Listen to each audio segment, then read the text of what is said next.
Stories of Journey to the West, Chapter 14. We've got our monk, Tang Sanzang, on his way west. It's perilous, rough terrain. And he's got a guide at this point, right? Lu Bokin. Yes, exactly. A local hunter, Lu Bokin, showing him the way through these mountains. And they're getting close to a really specific place, Five Elements Mountain, or Two Realms Mountain. Both names are used, yeah. Yeah. The source mentions Two Realms because it's like the boundary marker near the Tang Empire. Yeah. A significant spot, even before they know why. Right. So they're traveling, it's pretty desolate, and then suddenly this voice just calls out. Whoa, what does it say? Master, come here. Master, come here. Just like that. Unexpected, a bit strange sounding. In the middle of nowhere. That must have been jarring. Lu Bokin's people who are with them seem to, know what it is. Yeah, they immediately say, oh, that must be the old ape, the one trapped under the mountain. So it's a known thing locally. Apparently, Yeah. Lu Bokin confirms right away it's him. So yeah, the locals definitely know about this prisoner. And this is where the source gives us the backstory. Who is this voice? Right. Lu Bokin tells Tang Sanzang the legend he heard from the old folks. This mountain, it wasn't always here. Oh. No, it was apparently dropped from heaven. Specifically during Wang Mang's usurpation of the Han Dynasty, a really chaotic time. It dropped from heaven. Why? To trap a divine monkey. That was its sole purpose. And this monkey, he says, has been stuck there for, get this, 500 years. 500 years. And the conditions described are brutal, enduring the cold, the heat, but the diet, that's what really jumps out from the source. What did he eat? Not normal food. When he was hungry, the earth deities guarding him supposedly fed him iron pellets. Iron pellets. When he was thirsty. Copper juice. Wait, iron and copper for Yeah. 500 years? What does that even signify? It's a wild detail, isn't it? You think about iron, copper, hard, Yeah. indigestible, right? Like maybe symbols of like an unrefined nature. Like a constant reminder. Could be. Or just an incredibly harsh penance. The source confirms this old ape, this prisoner, is the legendary great sage equal to heaven. The very same one. Okay, so despite the scary legend, Tang Sanzang goes closer. Yeah, Lu Bokin guides him down towards the base. And there he is, trapped in what the source calls a stone acacia, like a stone box or cage. And they see him. Just his head and hands sticking out. And what does he look like after 5 centuries? Oh, the description is vivid. And pretty pathetic, frankly. Yeah. Pointed mouth, sunken cheeks. The eyes are still fiery golden, though. But the rest of him? Covered in moss, ivy growing in his ears, grass on his temples, green sedge under his chin instead of a beard. Good grief, he sounds like he's literally become part of the mountain. Exactly. Covered in mud, dust, the text says, utterly pathetic or in a terrible fix. Thick fingers, grimy palm. But you said his eyes were still sharp. Yeah, that's the key contrast. Despite the physical decay, his eyes are moving, his voice is clear and quick. The spirit, the mind, it's still very much alive under all that. So this legendary figure reduced to this, what happens when he lays eyes on the monk? The moment he sees Tang Sanzang, he knows, instantly. You're the scripture seeker from the East. He's been waiting. How did he know? Just watching? Or? Well, the source implies some awareness, maybe linked to the visit from Guanyin Bodhisattva he mentions next. He immediately throws out his old title, Great Sage Equal to Heaven, admits he made a great disturbance in the celestial palace. Does he say why he was punished? Yes, and the source uses a specific phrase, the crime of deceiving superiors, punished by the Buddha himself. Deceiving superiors. Yeah. That's specific, not just general chaos, but like an affront to the hierarchy. Precisely. It highlights that challenging the cosmic order, claiming to be equal to heaven, that was the core offense. The ultimate hubris, you could say. Okay, so he owns up to it, but then mentions Guanyin. Yes, this is crucial.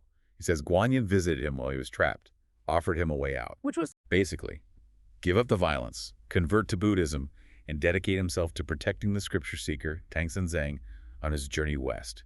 Do that, and he could earn redemption. And he's just been mulling this over for years. He says day and night, constantly thinking about it, waiting, and then he just comes right out with it. I'll be your disciple, I'll protect you. The guy who fought heaven wants to be a disciple. That's quite a turnaround. It's incredible, isn't it? Or at least the willingness is incredible. Seems like 500 years of iron supplements and the Bodhisattva's words had an effect. He sees this as his chance. Very eager. Tang Sanzang must be pleased, overjoyed even, sees the divine hand in it, but then the practical problem hits him. Right. How do I get him out? I don't have an axe, no tools. And Wukong's reply? Confident? Simple. Tools. Don't need them. If you really want to save me, I can get myself out. So it's not about brute force. Nope. The real prison isn't the rock. It's spiritual. Cosmic. He tells Tang Senzang, just go up to the peak and remove the golden tier. The seal, the sticker the Buddha put there. Exactly that. That's what's holding him. The Buddha's power manifested in that seal. Okay, so the prison is basically pure magic or spiritual power. Pretty much. So Tang Senzang, encouraged, climbs the mountain with Lu Boken's help, finding handholds, vines, Up to the very top. And there it is. Just like Wukong said, a four-sided stone at the summit. And the source says it's glowing. Golden light, auspicious energy. And the seal is there. Right there. A golden seal with 6 characters. Kimegume. Om Mani Padme Hum. But slightly different. What's the deal with those specific characters being the log? Great question. That mantra, Om Mani Padme Hum, is so strongly linked to Guanyin Bodhisattva, the one who just offered him redemption. So putting that mantra or a variant on the seal holding the great sage, it's deeply symbolic. It suggests his prison isn't just punishment. It's maybe containment, purification under the power of compassion itself. Preparing him for Guanyin's path. Exactly. It's like cosmic restraint infused with the potential for salvation. The seal embodies the very forces meant to transform him. Wow. So Tang Senzang approaches this potent object. He does. He kneels, faces the stone, the characters, and he prays. He basically puts it out there, is this guy really my disciple? Or is he trouble? Testing fate. And he vows, if he's meant to come with me, let the seal come off easily. Steps forward, lifts it gently. And just like Wukong said, it works. Instantly. Dramatically. How so? A gust of fragrant wind just whips up out of nowhere, snatches the seal right out of his hand and carries it away. Gone. Gone. And then a voice calls out from the sky. Who is it? They announce themselves as the guardians who are watching over the great sage. Their job is done. His time of suffering is over. They're going back to the Buddha to report, hand in the seal. So his jailers were actual celestial beings. This whole thing is deeply supernatural. Totally. Tang Senzang and Lu Boquan are startled, obviously, bowing to the sky. Then they hurry back down the mountain to the stone Kaisha. To tell Wukong. Yeah, Tang Senzang calls down, hey, I got the seal off. Wukong must be ecstatic. Overjoyed, he yells back up, Master, move back, move further back, don't get hurt. Sensible advice, probably. They retreat. Lu Balkan and his family go quite a way back, maybe a couple of miles. But Wukong shouts again, further back. So Tang Senzang goes even further down the slope alone. And then, the sound. What was it like? The source described. Oh yeah, a massive earth-shattering crash. The ground cracks, the mountain collapses. The whole mountain. Seems like it. It's just pure force unleashed. Everyone nearby is terrified, naturally. It's like the prison itself is just obliterated, shattering his past. Feels like it, right? And while Tang Senzang is reeling from this chaos, suddenly, Wukong is just there. Instantly, standing right in front of the monk's horse. And what does he look like now he's free? The source says naked and clean, like he's shed all the dirt, the moss, the grime of centuries. He's free, maybe symbolically cleansed too. And his first act?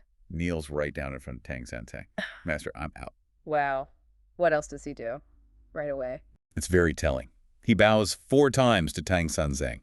But then he turns to Lu Bokan, the hunter. Yeah. Gives him a deep bow too. Thanks him sincerely for guiding his master, and, get this, for taking the trouble to pull the grass off his face while he was trapped. He remembered that, a small kindness from a mortal. That's unexpected humility from the great sage. Isn't it? Maybe the penance worked, or maybe it shows something else, and then right after that, no hesitation, he starts grabbing Tang Senzang's luggage, getting the horse ready. Straight into service mode. But the horse, you mentioned the horse earlier, how does it react? Sheer terror. Legs go wobbly, trembling, can barely stand. Why? Why is the horse so scared of Wukong? The source gives a really specific reason.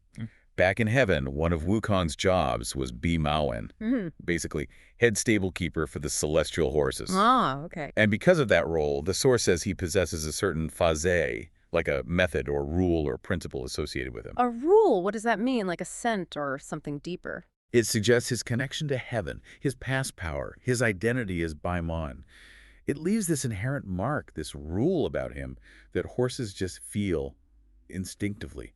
Makes them terrified. So even as a disciple, his old celestial power is still right there under the surface, affecting the world. Exactly. It's a subtle hint that the great sage's true nature is still very much present. which shows the immense power Tang Sanzang now has with him. Okay, so Tang Sanzang sees Wukong being sincere, eager, and he looks cleaner now, too. Yeah, Tang Sanzang notes he looks like someone from their Buddhist sect, like a small monk, a John. And asks his name. Right. The monkey says his surname is Sun. Tang Sanzang offers to give him a Dharma name. But Wukong already has one? Yep. From his first master, Patriarch Subudi, Sun Wukong. Sun Wukong, awakened to emptiness? Perfect. Exactly. Tang Sanzang is really pleased, says it fits their sect perfectly, the Haas. But since he looks like a small monk, Tang Sanzang gives him a monastic name, Xingjie, which means traveler or pilgrim. The source says he replies, good, good, good, accepts it 3 times. Meanwhile, what's Lu Boquan thinking? He sees Wukong as ready, seems dedicated. He turns to Tang Sanzang and congratulates him heartily, says something interesting. Ooh. This person will certainly go well. What's the feel of that phrase? It's more than just capable. It's like, this person is truly suited for the journey. Lu Boquan, the practical hunter, seeing this possibly chaotic being, is convinced he's the one, the destined protector. It's a real worldly validation. A strong endorsement. So Tang Sanzang thanks Lu Boquan for everything. Profusely. Promises to thank his family too. They bow respectfully. Part ways. Tripitaka, he's on his horse, and Sun Wukong is walking nearby, maybe a little ahead, carrying the luggage. And the text points out he's bare-bodied at this point. Right. And then bam, tiger. Like a huge, ferocious one, roaring, tail going nuts right there in the path. And Tripitaka's reaction is, well, pretty much what you'd expect. Pure terror. Yeah. I mean, he's on a horse, totally exposed. This is the kind of thing that ends journeys for normal people. Exactly. A catastrophe waiting to happen. You're thinking, okay, they need to run or fight desperately or something. But Wukong, his reaction is just so off in a way. Off is a good word. He doesn't seem worried at all. He actually sounds sort of, please. He literally says, Master, don't be afraid. He's bringing clothes for me. That line, it's like, what? It immediately tells you this guy operates on a completely different level. A terrifying apex predator is a delivery service. Pretty much. It shows Wukong's perspective is just completely alien to Tripitaka's, threats aren't threats in the same way. And then we get the weapon reveal. He puts the luggage down, reaches into his ear, and pulls out what looks like, well, a tiny needle. And that little detail, huge. First, proper look at the staff, right? Hidden right there. In his ear. And he gives it a shake, and whoosh! It's only this massive iron rod, thick as a bowl. Just like that. Instantly shows you its main trick, right? Yeah. Changing size. Right. From needle tiny to, well, enormous. And Wukong's just so casual about it. He laughs, says he hasn't used this treasure in, over 500 years? Yeah, 5 centuries. And he's only taking it out now, quote, to earn a piece of clothing. 500 years. Yeah. That just blows the doors open on his history, doesn't it? How long has he been around? What was he doing before this? Exactly. And using a legendary weapon, dormant for centuries, just to get some clothes. It's almost funny how understated it is. It really is. Yeah. But it also kind of circles back to that earlier point, right? His view of this whole thing is just practical, almost mundane. No sense of real danger to him. Absolutely. This isn't a life or death struggle for him. It's like doing a chore, getting supplies. So he walks up to the tiger, calls it an evil beast. And the text says something really interesting here. The tiger doesn't leap. It doesn't attack. It just crouches, daring not move, frozen. Right. It just freezes solid. And that's key. It's easy to just focus on Wukong hitting it, but the freezing part is significant. It's not just that Wukong is strong enough to win a fight. It's like the tiger is paralyzed before the fight even starts. Exactly. Its basic animal nature, its killer instinct is just shut down, overwhelmed by Wukong's presence, maybe terror, maybe awe. It's like a display of just raw, supernatural authority. Less a fight, more like an assertion of dominance. So is that the staff doing that? Or is it just Wukong himself, like radiating power? Does the text give us a clue? That's a really good question. The text describes the tiger freezing as Wukong approaches it, before he really does anything with the staff. Okay. So, yeah, while the staff is obviously incredible, this moment feels more like Wukong's inherent nature, who he is, this, powerful, maybe celestial being that even animals just know not to mess with. Gotcha. So the power isn't just the tool, it's him. Seems like it. It's a subtle thing, but yeah, important. Okay, fascinating. And then, one hit, one swing of this massive rod. And smashed its brain just over. Instantly. Meanwhile, poor Tripitaka's fallen off his horse in shock, biting his finger watching all this unfold. And the comparison hits him right away. He thinks back to Lu Taibao, that hunter. Who was shown to be pretty capable, right? Oh, yeah, a skilled hunter. But dealing with a tiger for him was a real effort, a struggle. We saw that just days before in the narrative. And this one? Yeah. Gone. Single, effortless blow. And that's when Tripitaka has that thought, there's always someone stronger. Wow. That must have been a real mind shift for him. He's been relying on, capable humans, earthly skill. And suddenly he sees power on a completely different scale. A cosmic scale, maybe, right there beside him. It completely changes his understanding of what they might face and who he's traveling with. Totally. The fear is still there, probably, but it starts turning into something else. Astonishment, relief. And Wukong's not even done. He drags the dead tiger over and says he's going to take its clothes off. Tripitaka's like, clothes? What clothes? Which, fair question. Yeah, reasonable reaction. But it's just Wukong being Wukong again. Resourceful, sees a problem, kills it, then immediately sees how to use the remains. And how he does it is classic, too. Pulls out another hair. Mm-hmm. Blows on it. Turns it into a sharp knife. There's that hair magic again. Yep, keeps popping up. And he skins the tiger just like that. Yeah. Measures the hide, finds it a bit too big. Cuts it in half, wraps one piece around his waist, ties it with a vine. So that bare-bodied description earlier, it wasn't just incidental detail, it was setting this up. His first act, after facing danger, is to literally make clothes from the threat. Earning a piece of clothing was absolutely literal. It ties it all up perfectly, doesn't it? The weird comment, the easy kill, and then this practical, slightly gruesome but effective solution. He even says they'll sew it properly later. Like, don't worry, this is just temporary. It's that mix, isn't it? The totally mythic, the kind of absurd, and the surprisingly down-to-earth, all rolled into one. So, after all that, he shrinks the rod down again, tiny needle, back in the ear, and Tripitaka, who's probably still trying to process everything, he asks about the staff.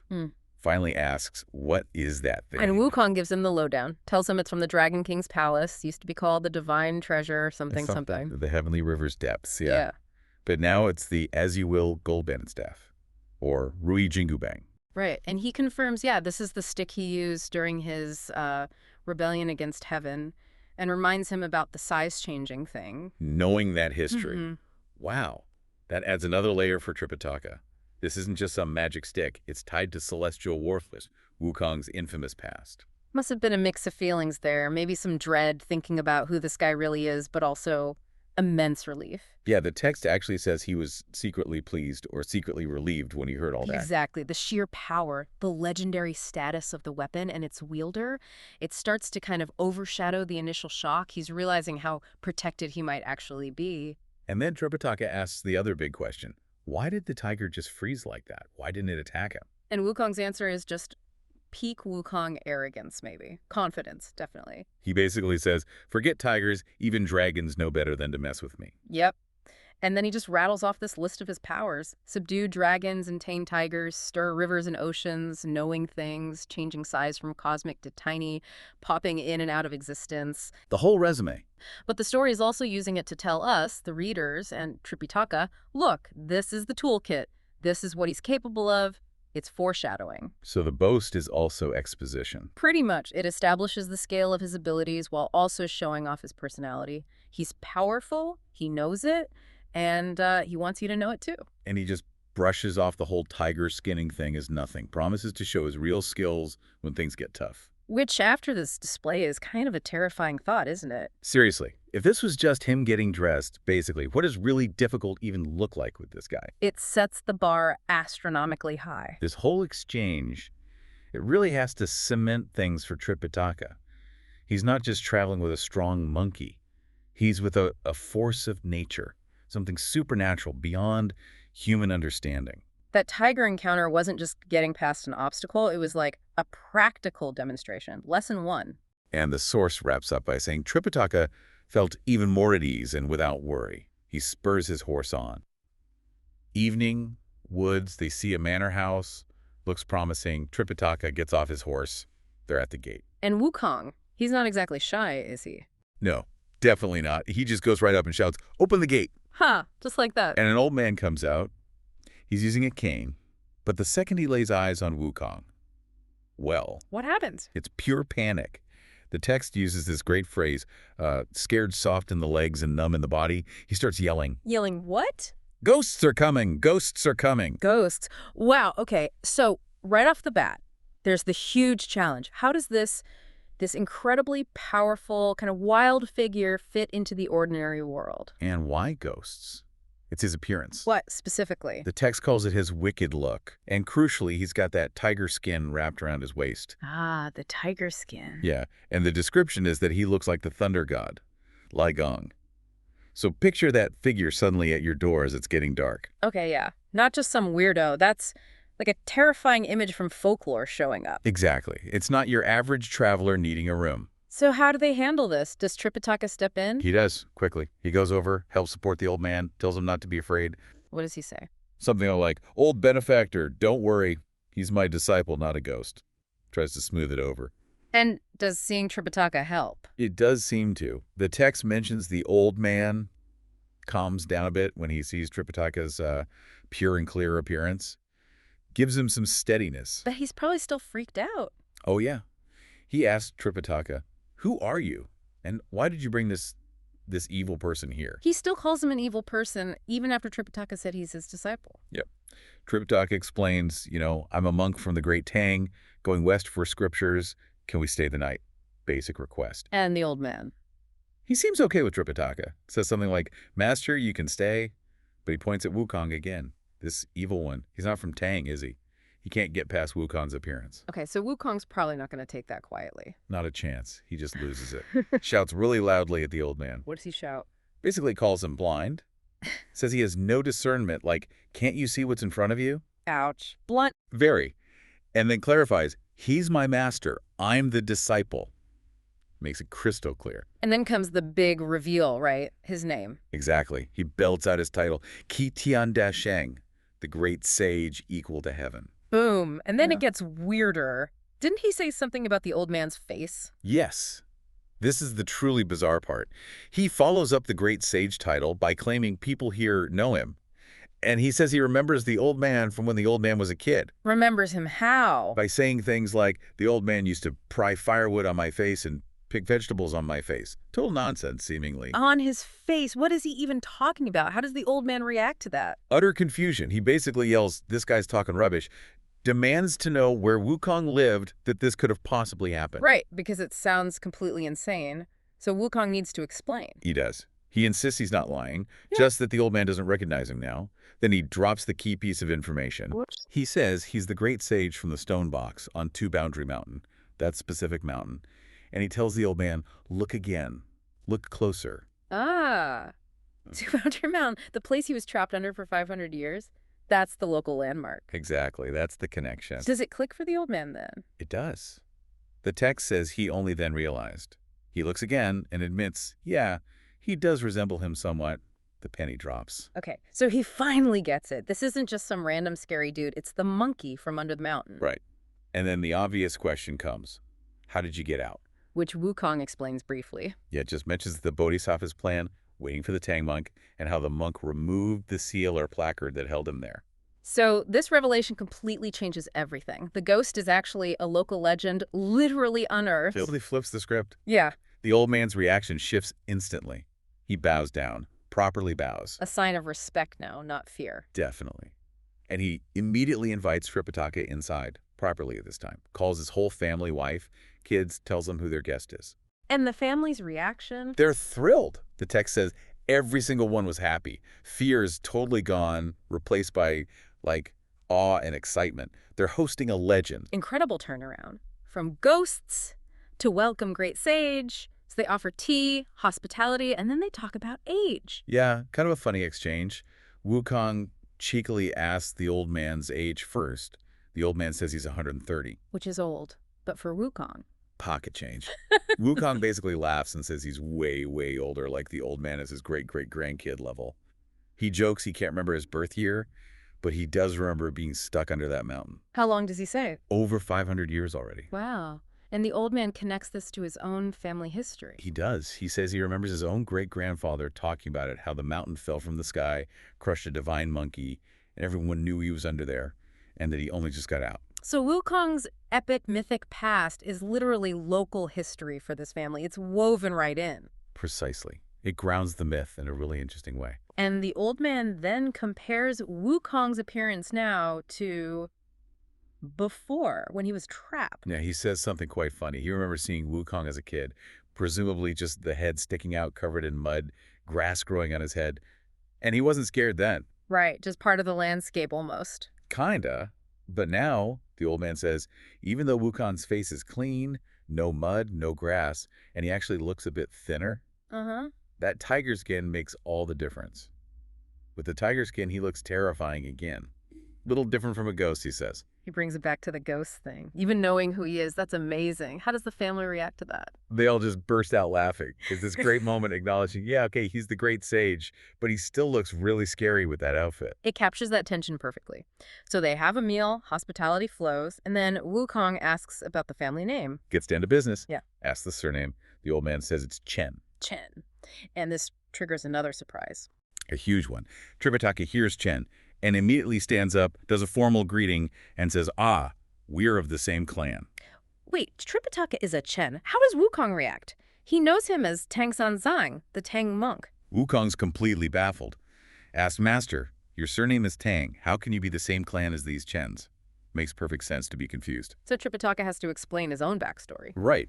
He clarifies that his original secular family name before becoming a monk was indeed Chen. He gives his hometown and everything. His Dharma name is Chen Huanzang. So where does the Tang come from? That was bestowed by the Emperor Taizong. The emperor called him Imperial Brother and gave him the surname Tang, representing the dynasty. So Tang Seng, or Tang Monk, is more of a title and an honorific linking him to his mission for the Tang Empire. Wow. So his roots are actually Chen. That's a deep connection. How does the old man react to this news? He's overjoyed. The text says, again, even more joyful. It's gone from hosting a scary stranger to a legend to now essentially family. It's a wonderful layering of connections. These unexpected ties just keep popping up. It really shows how journeys throw people together. Definitely. And after all this, Wukong, ever practical, has another request. Oh. What? He says, you know, sorry to be a bother, but could you boil some water? We'd like a bath. A bath. Okay, fair enough after traveling. But then he adds the kicker. He says, I haven't bathed for over 500 years. 500 years. Yeah. Okay, yeah, I think a bath is definitely in order. Right. It's just such a stark, almost funny reminder of what being pinned under a mountain actually meant. The grime of centuries. So the family helps out. Absolutely. Super hospitable. They heat water, get basins, provide light. Full service. And after the bath, clean monkey. Clean monkey. They're sitting by the lamp afterwards. But Wukong needs one more thing. Still practical. Go on. Needle and thread. Needle and thread, what for? The old man gets his wife to fetch them. And then Wukong notices Tripitaka has this, like, small old white robe that he's discarded or set aside. The monk's old robe. Okay. Wukong just picks it up, puts it on. Then he takes off the tiger skin, the very thing that made him look like a ghost. About time. Is he just getting rid of it? Nope. He takes the needle and thread and starts sewing the tiger skin. He fashions it into a kind of pleated skirt. The text calls it a horse face style skirt. Ties it around his waist with a vine or a tan strip. So he's making clothes. He puts on the monk's simple robe and adds a skirt made from the tiger skin. That's quite a look. It is. A mix of the monastic and the wild. And the first thing he does is show Tripitaka. Asks him, how's this? Better than yesterday? Seeking your approval. And Tripitaka's reaction. He loves it. Just says, good, good, good. Really enthusiastic. And then he says something really significant. What's that? He says, this is how he lives like a Wukong. Like this specific combination, the borrowed humility of the robe, plus his own power symbolized by the transformed tiger skin that is Wukong, finding his look for the journey. That's deep. It's like integrating his past self with his new role. I think so. And Tripitaka formally gives him the robe, saying, you know, if you don't mind that it's old, please keep it. And Wukong accepts. Gratefully. Does a formal bow, says, thank you, thank you. So a bath, maybe a trim, given the lack of mud and grass now, and a whole new outfit, all sorted on the first night. That sets quite a precedent. It really does. It shows Wukong adapting, changing, finding his place, even in these small, practical ways. After that, he feeds the horse, everyone gets some sleep. And morning comes, ready to move on. Yep. Wukong's up early, wakes Tripitaka, tells him it's time to pack up and go. Quick turnaround. They travel light, Tripitaka gets dressed, Wukong handles the luggage, and the Chen family's hospitality lasts right to the end. Breakfast? Breakfast, and even water for washing their faces. The old man has it already. Then, after eating, they head out.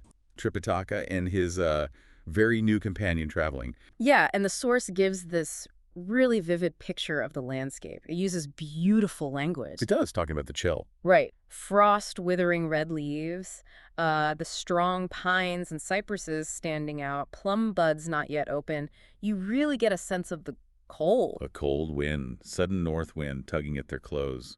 Short days. Yeah, it even calls it a warm short day, which is interesting, contrasting with the fading chrysanthemums and vanished lotus. But camellias are blooming.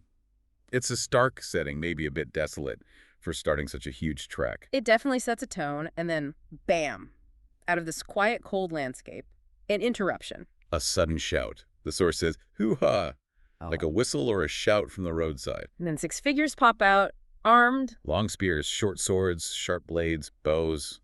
They're not asking nicely. No, they're demanding the horse, the luggage, threatening his life. And Tripitaka's reaction, just sheer terror. Utter terror. The source says he was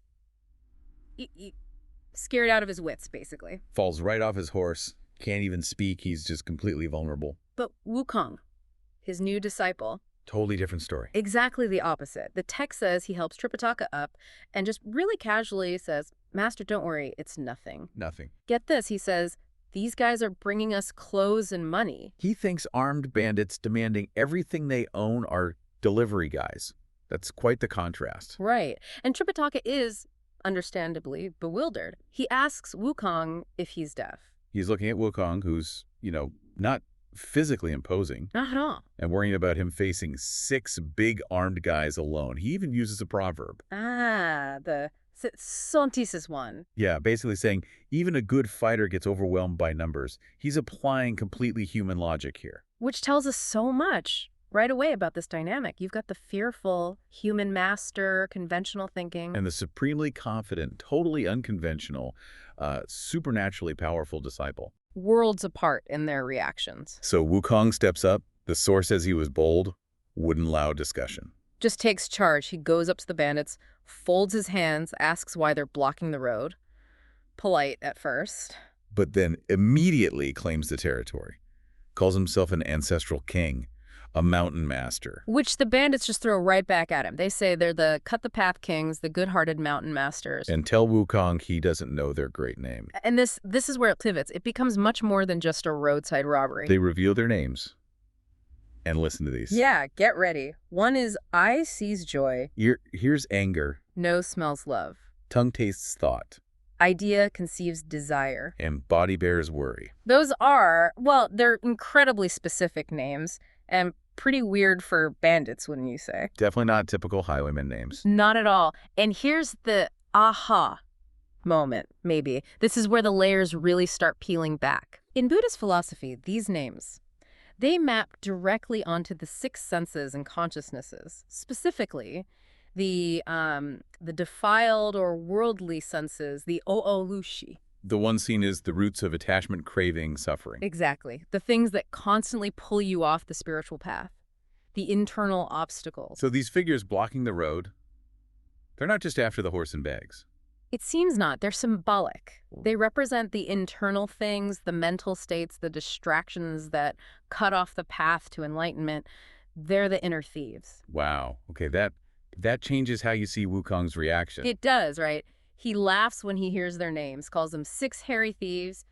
And then he claims he is their protagonist, their master. It's like he recognizes what they really are on some level and just asserts his dominance over these internal distractions. And then, in classic Wukong style, he flips the script, provokes them. Totally. Demands their stolen treasures and offers them a split like 7/10 for him. Which makes 0 sense if they're just normal bandits. But if they're symbolic obstacles, maybe he's trying to, master them in his own aggressive way. So how do the bandits react to that? Well, exactly according to their names. The source says, Earth. The joy one is joyful, the anger one is angry, love is loving, and so on. They all react in character. And they attack it. Rush him all at once, swords, spears. They hit him 70 or 80 times, the text says. 70 or 80 blows. Yeah.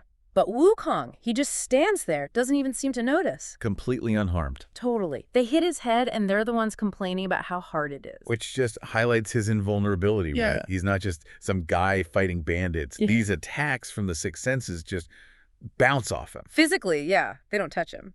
Then Wukong decides playtime's over. Pretty much. Yeah. Reaches into his ear, pulls out the famous weapon. Tiny embroidery needle he keeps tucked away. Right. Gives it a shake, and boom, it's his massive iron rod. Thick as a bowl, the text says. He tells him not to run, says he's going to try out his staff. And, of course, they scatter. But Wukong's too fast. He catches up to all of them. Shaq catches them all around, and then, well... He doesn't just defeat them. No. He beats every single one of them to death. Wipes them out completely. A total final end to the Sixth Senses encounter. Annihilates them, and then just so practically strips their clothes, takes their stuff. And walks back to Tripitaka, smiling. And says, Master, please proceed. I've Jimma wiped out those thieves. Like he just did some chores. Oh, boy.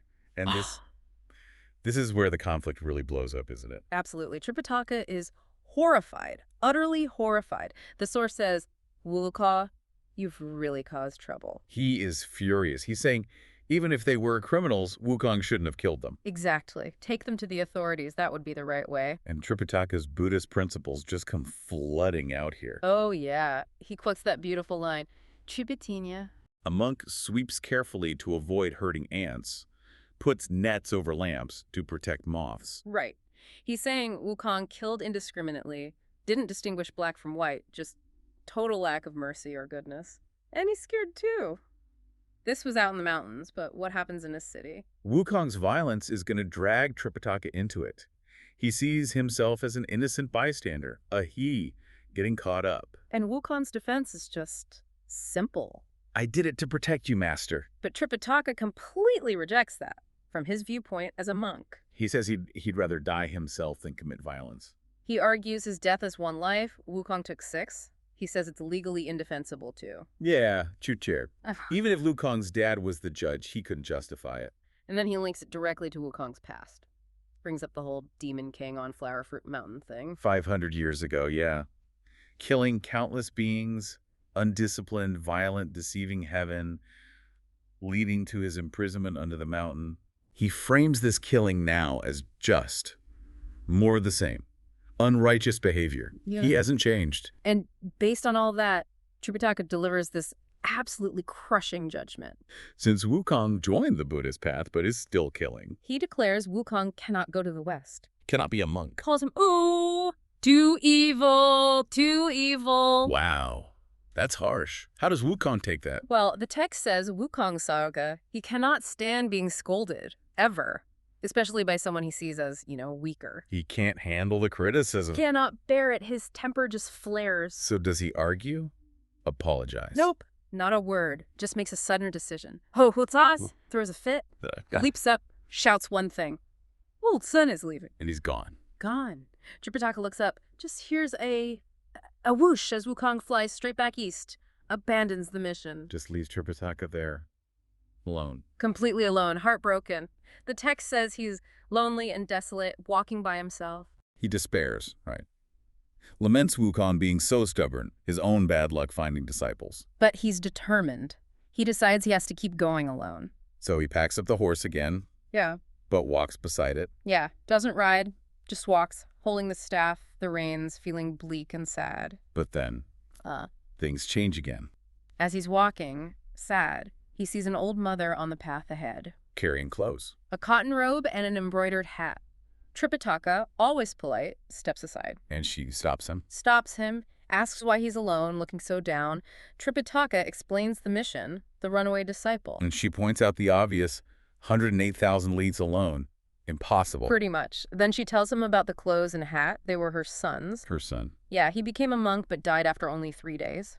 She just got these back from the monastery as a keepsake. She offers them to Tripitaka for his disciple. The Tripitaka says his disciple went east. And this is the key moment. The old woman says, oh, my home's nearby, to the east. Maybe he went there. And then she reveals she has something else.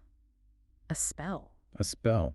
Not just clothes. Not just clothes. It's called the Calm Heart True Word, also known as the Tight Fillet Spell. The tight fillet spell, that's the one. That's the one. She tells Tripitaka, memorize this, secretly. Don't tell anyone. Okay, so what's the plan? Her plan is she will go find Wukong, tell him to come back to Tripitaka. When he comes back, Tripitaka gives him the robe and, crucially, the hat to wear. And if Wukong acts up again, disobeys. Tripitaka just has to silently chant this spell. And what will it do? It'll bring Wukong under control. He won't be able to be violent, won't be able to run away again. It's a control mechanism. Wow. Tripitaka must have been relieved. Overcome with gratitude, bows deeply to her. And then She transforms, turns into a golden light, flies back east. he realizes who it was. Instantly, it was Guanyin Bodhisattva, the goddess of mercy herself. Just handed him the key to the whole journey, basically. He worships towards the east. Absolutely. And his first action after that is really telling. What does he do? Hides the clothes carefully, then sits right down by the road and starts practicing the spell, recites it over and over until he's memorized it perfectly. Wukong gets chewed out by Tripitaka. Wukong thinks he did the right thing. Standard Wukong, right. Necessary force. Exactly. He just leaves his master flat. Doesn't even look back. And of course, being Wukong, he doesn't just walk. Hops on his cloud somersault. That incredible Scythian. Yeah, covers 108,000 Leo like that. Unbelievable speed. And zooms right back to the East Ocean. His old turf. Comfort zone. He drops in on the Dragon King, at the Crystal Palace. And the Dragon King sees him and thinks, oh, great, he's done his time into the mountain. He's back. Right, assumes he's just, home free. But Wukong corrects him. He says, no, actually, I've become a monk. Yeah, he explains he's with the Tang monk, all because Guanyin urged him to do good, tells him his new name is Wukong. And the Dragon King's reaction is really telling, I think.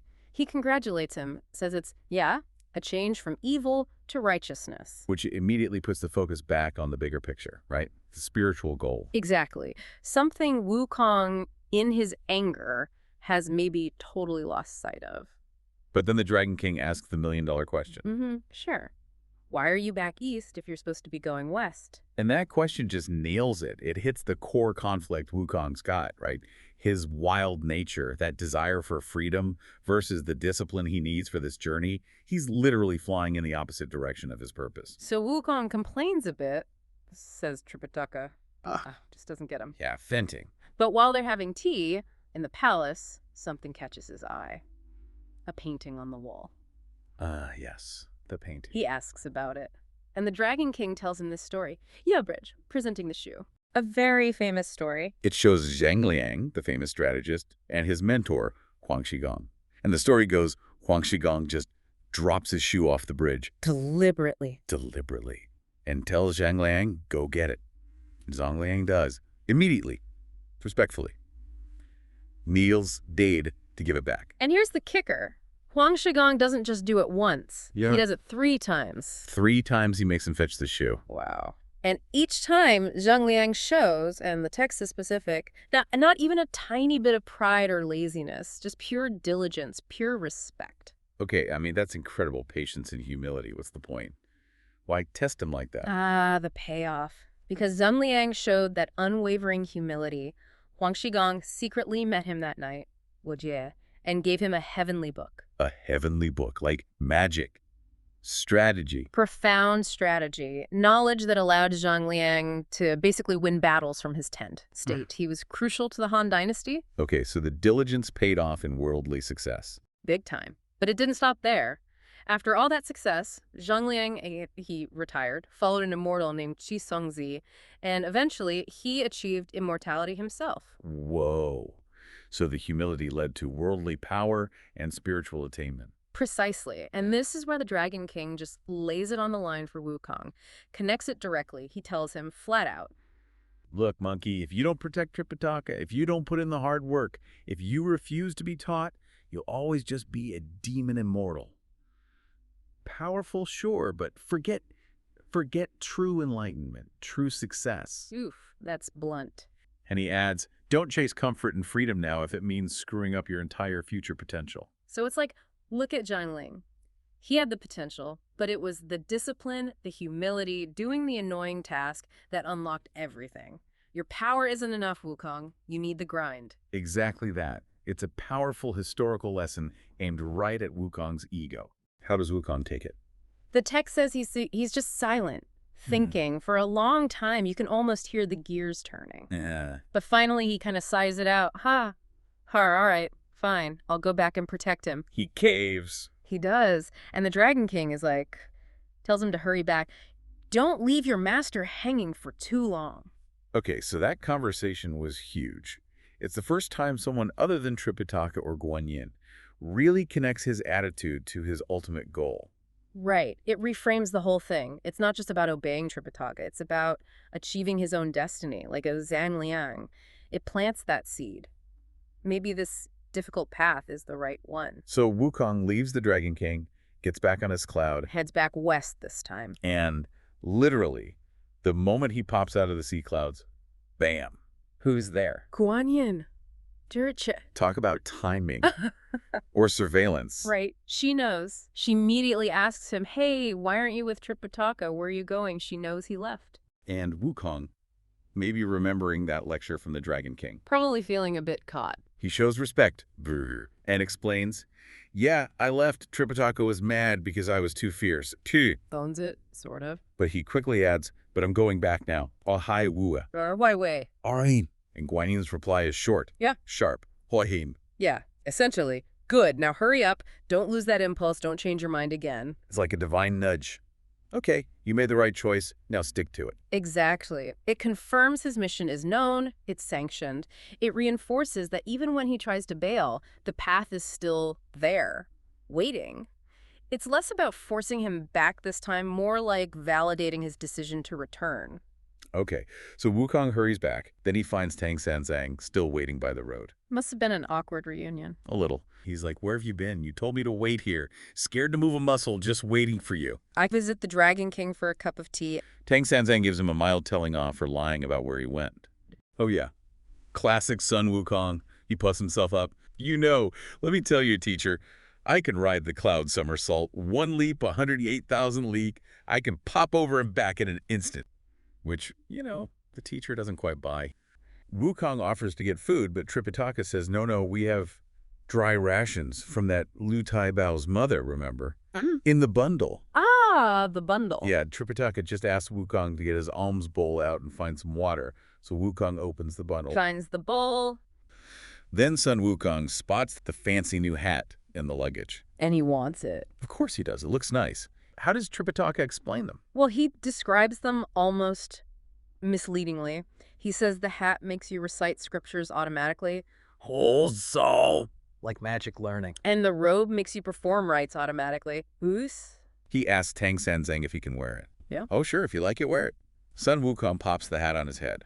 And Tang Sanzang immediately, silently, starts reciting the mantra Guanyin taught him. Ouch.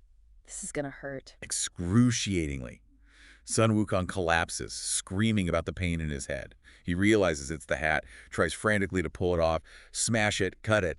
Nothing works. It's like it's grown into his skull. And Tang Sanzang just keeps chanting. He chants, the pain gets worse. He stops, the pain stops. Sun Wukong figures it out pretty quickly. Don't chant! When you chant, it hurts. What is this? An old woman taught it to me just now. Tang Sanzang is controlling him with this hat and the secret words. So does he give in? Not immediately. He pretends to be sorry, pretends to obey. But then he secretly tries to raise his staff to hit Tang Sanzang. Seriously. After all that pain. He's stubborn. But Tang Sanzang feels the intention, hits him with the mantra again, even harder this time. Sun Wukong is completely incapacitated, rolling on the ground in agony. Okay, that must have convinced him. Don't chant. Enough. No more chanting. No more chanting. Wait, no need to say more. This old woman, Xie Guanyin, how could she harm me like this? He feels harmed by Guanyin. And his first instinct, pure Wukong. Go beat her up. Fly to the South Sea and give her a piece of his mind. Or fist.